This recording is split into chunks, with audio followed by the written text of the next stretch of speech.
देखिए, केजरीवाल का काम है सिर्फ ढकोसलेबाजी करना, सिर्फ नौटंकी करना। देखिए, भारत टूटा ही कब था? भारत तो कांग्रेस ने ही तोड़ा। आप ये बताओ। पहले तो आप मूर्ख जैसे बात कर रहे हो, आपसे बात करना और यहाँ से इंडिया गेट पे पैदल जाना बराबर है। अब केजरीवाल ने ऐसे ऐसे दारूबाजों को पाल के रखा है।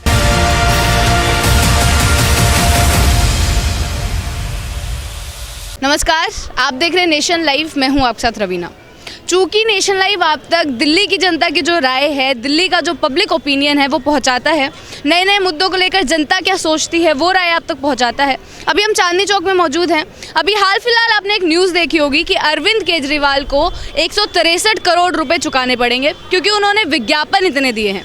तो यहाँ की जनता से जानते हैं कि उनको क्या लगता है, क्योंकि अरविंद केजरीवाल जी पर बार बार आरोप तो यही लगता है कि एडवर्टीजमेंट्स पर ज़्यादा खर्चा करते हैं, जनता पर कम।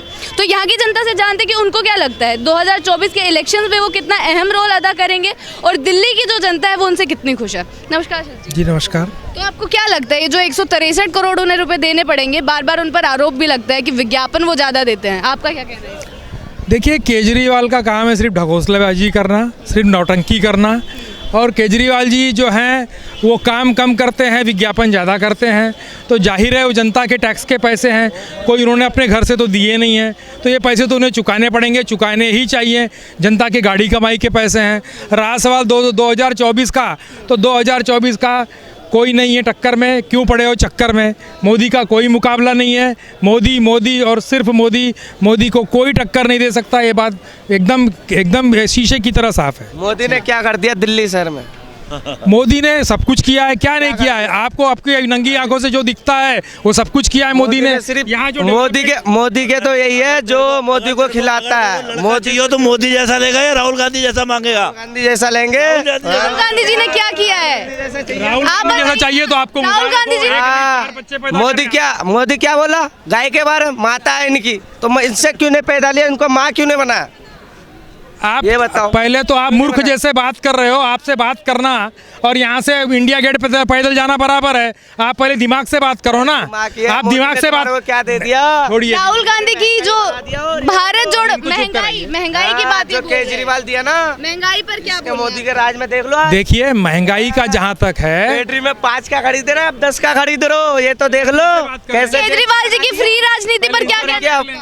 पहले इनसे एक क्वार्टर के साथ एक क्वार्टर फ्री मिल रहा है। कहाँ तक सही है ये? तो कहाँ जा रहे हो? कौन सा 100 साल जीना हमारे को? आप क्या कहना चाहेंगे जी? ये जो दारू वाली इन्होंने बात की है, शराब नीति जो चली थी उस पर क्या कहना है? केजरीवाल ने बहुत गरीबों का समस्या। केजरीवाल ने ऐसे ऐसे दारूबाजों को पाल के रखा है, तो ऐसे ऐसे दारूबाज तो केजरीवाल का ही फेवर लेंगे। केजरीवाल ही आएगा। ऐसे ऐसे दारूबाज जो केजरीवाल ने पाल के रखा है, अभी जो कह रहे हैं कि एक क्वार्टर पे सुन लीजिए केजरीवाल की नीति सुन लीजिए।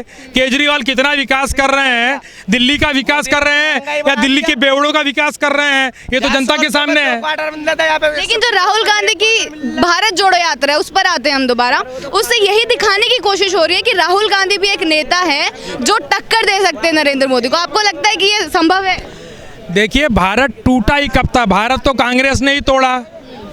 अब ये जोड़ने चले हैं तो क्या ये पाकिस्तान और बांग्लादेश को जोड़ सकते हैं? ये जोड़ने की नौटंकी क्यों कर रहे हैं? भारत जो बचा हुआ भारत है, कांग्रेस ने तोड़ने के बाद में जो बचा हुआ भारत है वो तो भारत एकजुट है, भारत जुड़ा हुआ है। तो उसको जोड़ने फिर से क्या निकले हुए हैं?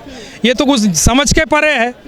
तो ये तो मुझे नहीं लगता कि राहुल गांधी कोई मोदी के मुकाबला कर पाएंगे या कांग्रेस की भारत जोड़ो यात्रा सफल हो पाएगी। मुझे तो नहीं लगता है बात को। अच्छा, और बीजेपी के क्या क्या ऐसे मुद्दे हैं, अगर हम जनता जानना चाहें, जनता भी यहाँ पर मौजूद है, जो आपको अच्छे लगते हैं, जो आपको लगता है कि इतने सालों में विकास हुआ है? देखिए, विकास हर मामलों में हुआ है। अभी आप थोड़ी देर पहले महंगाई की आप बात कर रहे हैं, तो जी बिल्कुल महंगाई है, क्यों नहीं है? बिल्कुल है। लेकिन महंगाई के लिए कौन सी परिस्थितियां जवाबदार हैं? देखिए, एक तो 2 साल पूरा कोरोना खराब करके गया, इसके बाद में यूक्रेन और रशिया का वार चालू है। तो महंगाई है, लेकिन महंगाई अन्य देशों की तुलना में क्या है?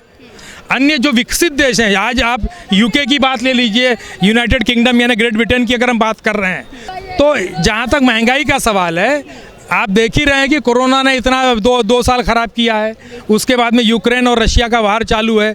इस वजह से आप देखिए अन्य देशों की तुलना में भारत कहाँ पर खड़ा हुआ है। आज अत्यंत विकसित देश है ग्रेट ब्रिटेन, यानी जिसको हम इंग्लैंड और या यूनाइटेड किंगडम कहते हैं। आज वहाँ महंगाई की वजह से 2-3 प्रधानमंत्री बदल गए। हमारे यहाँ पर आज महंगाई उस तुलना में काफ़ी कंट्रोल में है, कम है। आज हम हमारे पड़ोसी देशों की बात करें, पाकिस्तान चाइना के मतलब आटे के लिए मर रहा है। उसके विदेशों की क्यों बात करते हो? रहते हिंदुस्तान में, महंगाई हिंदुस्तान की, इनकम हिंदुस्तान की। देखिए नहीं बात अगर हम नहीं अपने यहाँ रोजगार का क्या हाल है, सुनिए, बिजनेस का क्या हाल है, बिजनेस का क्या हाल है, बताइए। इतनी तो महंगाई और इतना व्यापार धंधे नहीं थी। महंगाई कब नहीं थी? महंगाई नहीं हमेशा थी, महंगाई थी। क्यों नहीं थी? क्यों नहीं थी? नहीं कोरोना हमेशा था। कोरोना हमेशा था। नहीं हमारे देश की है, आपकी नहीं। आपके हर देश, सुनिए, भारत हर चीज पैदा नहीं कर रहा, पेट्रोल पैदा नहीं कर रहा। सुनिए मेरी बात, सुनिए। महंगाई कहाँ जा रही है, रोजगार कहाँ जा रहे हैं? आप कितनी है? कुछ नहीं। कहाँ है? कौन सी बेरोजगारी है? कौन सी? आप भूखे मर रहे हैं? हमसे नहीं, दुनिया। अरे मैं आपकी बात कर रहा हूँ, आप भूखे मर रहे हैं। मैं यदि ठीक नहीं, मैं मतलब क्या? मतलब क्या? आपकी नहीं यहाँ बैठे, यहाँ रोजगार दुनिया के, यहाँ पर जो आम लोग हैं, कौन भूखे मर रहा है? भूखा मर जाए, भूखा तो कोई नहीं मरता। आप नहीं, आपको फेक एजेंडा चलाना है। नहीं, तो आप बिल्कुल चलाइए। नहीं आपको फेक एजेंडा तो है ही नहीं। भूखा आपको फेक एजेंडा चलाना है तो बिल्कुल चलाइए। आप कौन से नेता को फेवर कर रहे हैं? आपको कौन सी पार्टी लग रही है कि इन सब चीजों को निजात दिला सकती है? मोदी नहीं होना चाहिए, बाकी कोई भी। राहुल गांधी को देख रहे हैं? मोदी के राहुल से नहीं मतलब, जो जीत के आएगा, जो अच्छे आदमी जीत के आएंगे, देश वो चलाएंगे। मोदी जी अगर जीत कर आ गए तो वही देश चलेगा। महंगाई बढ़ा दी 10 साल में, महंगाई बढ़ गई बहुत ज्यादा। महंगाई बढ़ गई 10 साल में बहुत ज्यादा, बेरोजगारी बढ़ गई सबसे ज्यादा। बाकी जो चीजें हैं हमको सिर्फ इससे मतलब है व्यापार, रोजगार। दोबारा बनवा लेंगे। तो आपको लग रहा है कि कोई भी ऐसा नेता है हाल फिलहाल में जो इनको हिंदुस्तान में बहुत काबिल आदमी है? कौन दिख रहा है आपको मोदी जी के टक्कर? जो अच्छे लोग जीत के आएंगे। 5 साल में 80 साल के हो जाएंगे, रिटायर हो जाएंगे, फिर मोदी को कौन लाएगा? कहाँ से लाओगे? तो बीजेपी का कोई चेहरा तैयार करो ना। भी आए। और देश का बेरोजगार तो दिल्ली में देख रहे हो, गांव देहात में देखो जाकर क्या कितने बुरे हाल हैं। मैं गांव देहात से ही आता हूँ। अगर गांव देहात यहाँ पे 40 बढ़ रही है। कौन सी बेरोजगारी? हिंदुस्तान में बेरोजगारी। आईएएस सुनिए एसपी कलेक्टर कौन थे? राहुल गांधी कांग्रेस के जमाने में थे। राहुल से क्या लेना? केजरीवाल सबको बना रहे हैं एसपी कलेक्टर। विपक्ष अगर कमजोर नहीं होता, विपक्ष मजबूत होना चाहिए। अभी बोल रहे थे विपक्ष मजबूत होना चाहिए, रोजगार बढ़ने चाहिए। कोई है मजबूत? अभी लग रहा है आपको कि मोदी जी के टक्कर में आएगा? अच्छे लोग आएंगे चक्कर में, कोई नहीं है टक्कर में। अच्छे लोग आएंगे, जो अच्छे लोग लड़ेंगे वो आएंगे। कोई बिल्कुल टक्कर में नहीं है। लेकिन एक सवाल आता है कि जो जनता है या फिर जो विपक्ष है बीजेपी पर एक आरोप लगाता है कि धर्म की राजनीति होती है, बार बार धर्म पर घूम कर आ जाते हैं, उस पर क्या कहना है? देखिए, धर्म की बात जहाँ तक है तो भारत बहुसंख्य हिंदुओं का देश है। हिंदुओं का देश है, इसका मतलब मुसलमानों से कोई बैर नहीं है। मोदी जी ने मुसलमान के खिलाफ क्या किया, एक उदाहरण बता दीजिए। वो तो सबका साथ सबका विकास की बात करते हैं, सबके प्रयास की बात करते हैं। अगर कोई रोड बनता है, कोई नाली बनती है, कोई ब्रिज बनता है, कहीं मेट्रो बनता है, तो क्या सिर्फ हिंदुओं के लिए बनता है? क्या उसमें मुस्लिम सफ़र नहीं करते हैं? क्या उसमें क्रिश्चियन सफ़र नहीं करते हैं? तो ये तो झूठे आरोप है। मोदी तो सबके विकास की बात करते हैं। एक उदाहरण आपको बताना चाहूँगा कि जब राम मंदिर का फैसला सुप्रीम कोर्ट में शुरू था, उस समय पूरे विपक्षी भिड़े हुए थे कि भाई आप संसद में विधेयक लाइए और डायरेक्ट राम मंदिर बनवाइए। मोदी ने कहा कि नहीं, जो सुप्रीम कोर्ट निर्णय देगा हम निर्णय को मानेंगे। सुप्रीम कोर्ट ने फेवर में निर्णय दिया, वो मंदिर बन रहा है। तो जहाँ तक विकास की बात है, विकास ये सर्वसमावेशक है, सबके लिए है। उसमें ना हिंदू है ना मुसलमान है। ये तो सब झूठे आरोप हैं। मोदी ने क्या सिर्फ हिंदुओं का ही भला किया है? उसमें मुसलमानों का भला नहीं किया है, क्रिश्चियनों का और सिखों का भला नहीं किया है, सबका भला किया है। मैंने आपसे वही कहा कि रोड बनेगा, ब्रिज बनेगा, नाली बनेगा, विकास के काम होंगे, तो क्या वो सिर्फ हिंदुओं के लिए होंगे?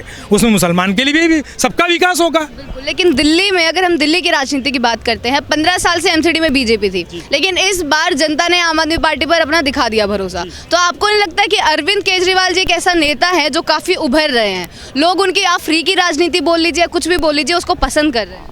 देखिए, अगर आप तुलनात्मक अध्ययन करेंगे तो केजरीवाल जी को विधानसभा में कितना बहुमत मिला था, उसकी तुलना में एमसीडी में कितने वोट मिले, उसकी तुलना में बीजेपी, जैसे बीजेपी को विधानसभा में जितनी 5-7 सीटें हैं, उसकी तुलना में तो बीजेपी ने बहुत बढ़िया प्रदर्शन किया है। और 15 साल होते हैं तो जाहिर है थोड़ी बहुत एंटी इनकम्बेंसी होती है, लेकिन इसका मतलब बीजेपी का सुपड़ा साफ हो गया ऐसा तो नहीं है। 104 सीट बीजेपी आई, 134 सीट केजरीवाल साहब आए। और केजरीवाल साहब तो आपको पता ही है, अभी थोड़ी देर पहले आपने सुना एक पे एक पौवा फ्री। तो भाई जाहिर है फ्री की राजनीति करेंगे तो जाहिर है कुछ लोग फ्री की राजनीति में जाएंगे ही। लेकिन केजरीवाल जी का ग्राफ दिनों दिन कम हो रहा, ये एमसीडी के चुनाव ने साबित कर दिया है। तो ये थी चांदनी चौक की जनता की राय जो हमने आप तक पहुंचाई है।